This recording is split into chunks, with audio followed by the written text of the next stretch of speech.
अखिल भारत युव संघर 14तम जिला सम्मेलन ब्रह्मपुर। आज ब्रह्मपुर स्थित प्रकाश मॉल ठारे अखिल भारत युव संघर गंजाम जिला सम्मेलन विपुल उत्साह और उद्दीपनी मध्य अनुष्ठित हो जाए। सम्मेलन प्रारंभ में युव संघर प्राक्तन जिला सभापति प्रकाश पात्र संगठन पताका उत्तोलन करते।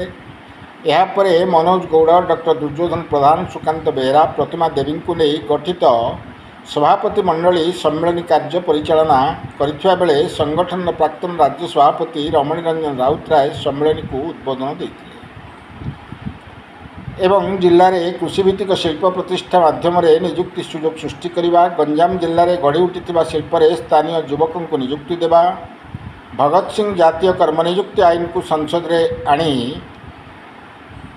आईन भावे ग्रहण करी बेकारी युवक युवती मानक नियुक्ति देवा, दादन श्रमिक समस्या प्रतिकार इत्यादि समस्या नहीं व्यापक आंदोलन गढ़ी तोलिबा सकाशे सम्मेलन में निष्पत्ति ग्रहण करा जायछि। एही सम्मेलन में युव संघ राज्य सभापति प्रदीप सेठी, छात्र संगठन प्राक्तन राज्य सभापति नीलकंठ दास, वृंदावन पंडा प्रमुख उद्बोधन दे भगत सिंह लड़ई में रास्तार युवक माने एकत्रित होगापी आह्वान देते।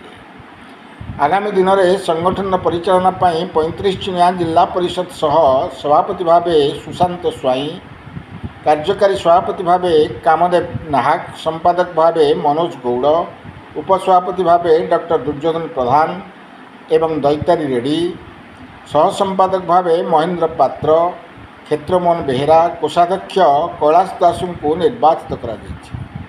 एही सम्मेलन में जिलार विभिन्न जोन रु शताधिक प्रतिनिधि जोगदे आलोचन अंशग्रहण करते। अन्यमानक मध्य रोहित बिशोई, कान्नू गौड़, नवीन गौड़, कृष्ण राउल सम्मेलन को सहयोग करते। शेषे गुरुनाथ प्रधान धन्यवाद दे सभा सांग करा जायतिला।